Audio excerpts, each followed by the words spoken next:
Hello guys, hope आप सब लोग बहुत अच्छे होंगे, बहुत प्यारे होंगे और सब मज़े में होंगे। तो फिर मैं हूँ गरिमा गठोलिया और मैं ना यूं ही कुछ कविता लिखा करती हूँ कि अपनी जो फीलिंग्स हैं उनको पन्नों में समेट के रखना चाहती हूँ, क्योंकि लफ्ज़ मेरे अब नहीं सुनता कोई, कि लफ्ज़ मेरे अब नहीं सुनता कोई, इसलिए पन्नों में बातें बयां करती हूँ।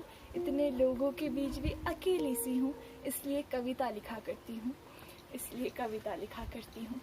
तो फिर आज मैंने अपनी दादी के लिए ना एक पोएम लिखी हुई थी, तो मुझे लगा कि आज कुछ शब्द शेयर करे जाएं आप लोगों के साथ। तो एक कविता लिखी हुई है, छोटी सी है, सुनाती हूँ, ठीक है।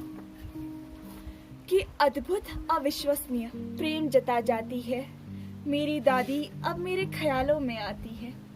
सोचो ना वो ख्याल कितने प्यारे होंगे, जिनमें प्यार के नज़ारे तुम्हारे होंगे। वो सर पे रखा हाथ क्यों सरकता जा रहा था, कि वो सर पे रखा हुआ हाथ क्यों सरकता जा रहा था, क्यों दूर जाने का सिलसिला पास आता जा रहा था, पास आता जा रहा था। कि मेरी महफिल में ना अभी भी पहला नाम तुम्हारा होगा दादी, कि मेरी महफिल में अब भी पहला नाम आपका होगा दादी। मेरी इस कविता की लेखनी का एक एक शब्द आपका होगा दादी, आपका होगा।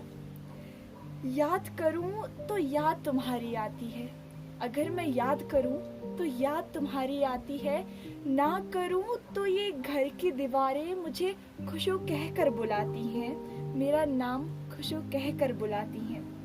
वो आग में सिकी रोटियां तुम्हारी, कि वो आग में सिकी रोटियां तुम्हारी, वो एक घुटुक चाय की चुस्कियां तुम्हारी बहुत याद आती हैं।